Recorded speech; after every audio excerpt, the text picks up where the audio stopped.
प्रश्न 17 का ए, किसी बेलन की वक्र सतह का क्षेत्रफल 4400 वर्ग सेंटीमीटर है और इसके आधार की परिधि 110 सेंटीमीटर है, तो बेलन का आयतन ज्ञात करें। तो दिया हुआ है बेलन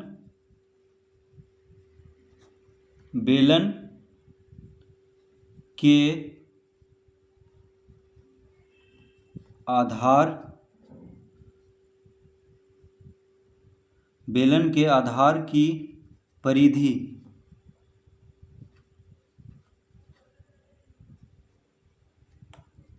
तो बेलन के आधार की परिधि दिया हुआ है 110 सेंटीमीटर।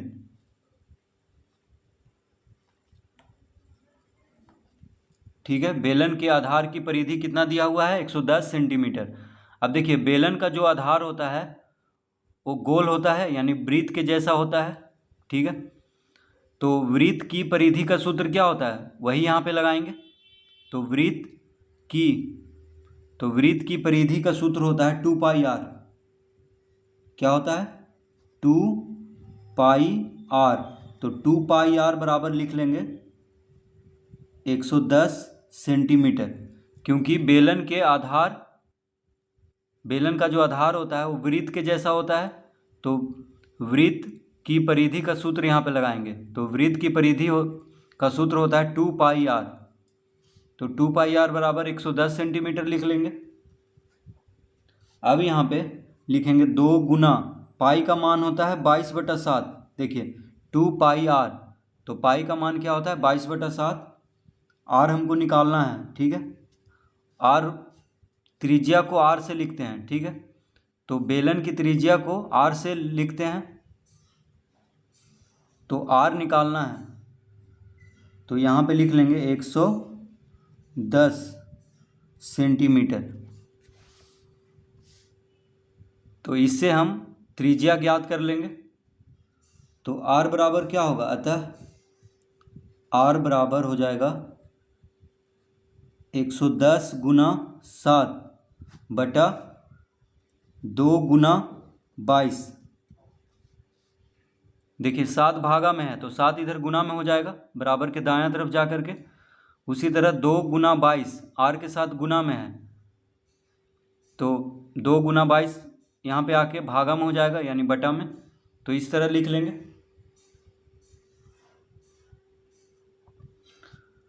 अब देखिए 22 पचे होता है 110, 22 पचे 110, तो काट लेंगे तो कितना आ गया? 7 पचे 35 बटा 2 सेंटीमीटर यहाँ पे लिख लेंगे।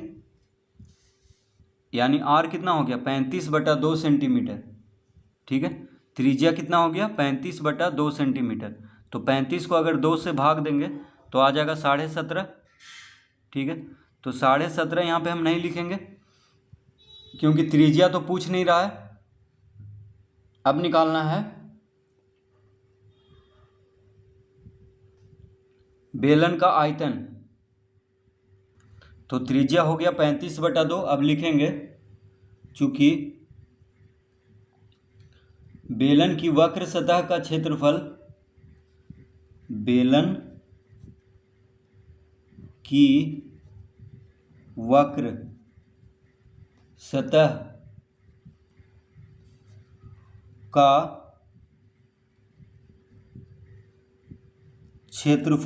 बराबर कितना दिया हुआ है?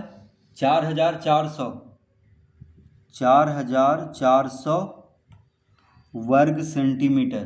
ठीक है, तो बेलन की वक्र सतह का क्षेत्रफल दिया हुआ है 4400 वर्ग सेंटीमीटर। तो बेलन की वक्र सतह का क्षेत्रफल का सूत्र होता है 2 पाई RH।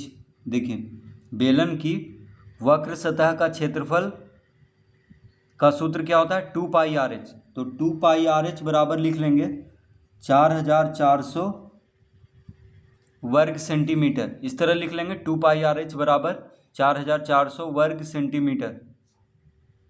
तो क्यों लिखेंगे? क्योंकि त्रिज्या हम निकाल चुके हैं, अब ऊंचाई ज्ञात कर लेना है। देखिए r निकल चुका है, त्रिज्या को r से, ऊंचाई को h से लिखते हैं। ठीक है, बेलन की त्रिज्या को r से और बेलन की ऊंचाई को h से लिखते हैं। तो त्रिज्या हम ज्ञात कर लिए हैं 35/2 सेंटीमीटर, उसको यहाँ पे रख करके हम h ज्ञात करेंगे यानी बेलन की ऊंचाई, उसके बाद ही आयतन निकलेगा। तो यहाँ पे लिखेंगे 2 गुना, देखिए पाई का मान क्या होता है 22/7, तो 2 गुना 22/7 आर कितना आया, आर आ गया 35/2 गुना 35/2 गुना h बराबर लिख लेंगे 4400 वर्ग सेंटीमीटर। ठीक है, इस तरह लिख लेंगे। आर की जगह पे क्या लिखेंगे 35/2, यानी त्रिज्या कितना आया था 35/2, तो इसको हम यहाँ पे लिख लेंगे। अब h का मान निकाल लेंगे यानी बेलन की ऊंचाई निकल जाएगा इससे। तो अब हम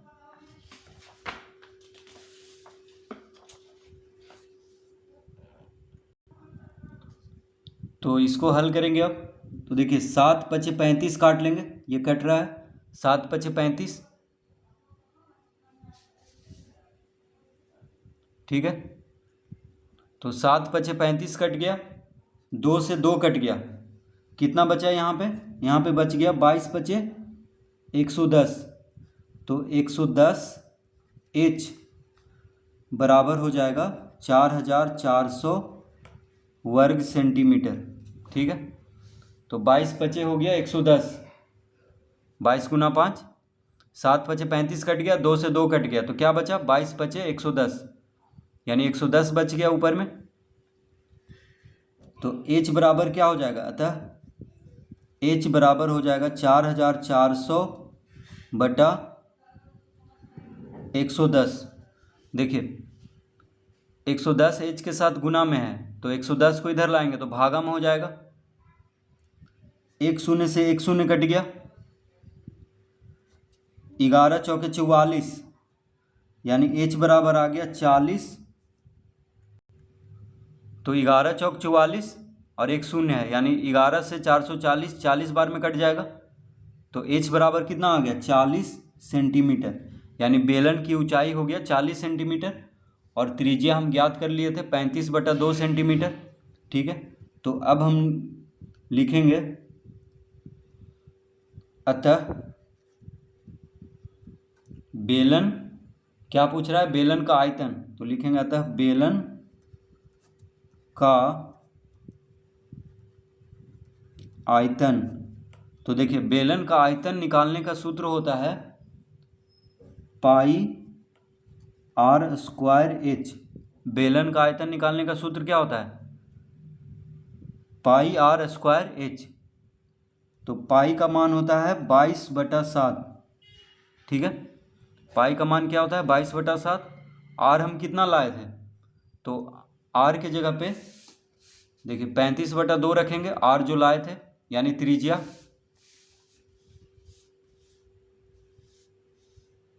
तो r² है यानी 22/7 गुना आर के जगह पे लिखेंगे 35/2 का वर्ग गुना h कितना लाए हैं यानी ऊंचाई है 40 सेंटीमीटर।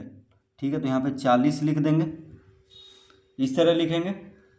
बेलन का आयतन हो जाएगा 22/7 गुना 35/2 का वर्ग गुना 40, तो इसको हम लिख लेंगे 22/7 गुना 35/2 का वर्ग है, तो 35/2 गुना 35/2 गुना 40, तो 35/2 का वर्ग है इसलिए इसको 2 बार लिख लेंगे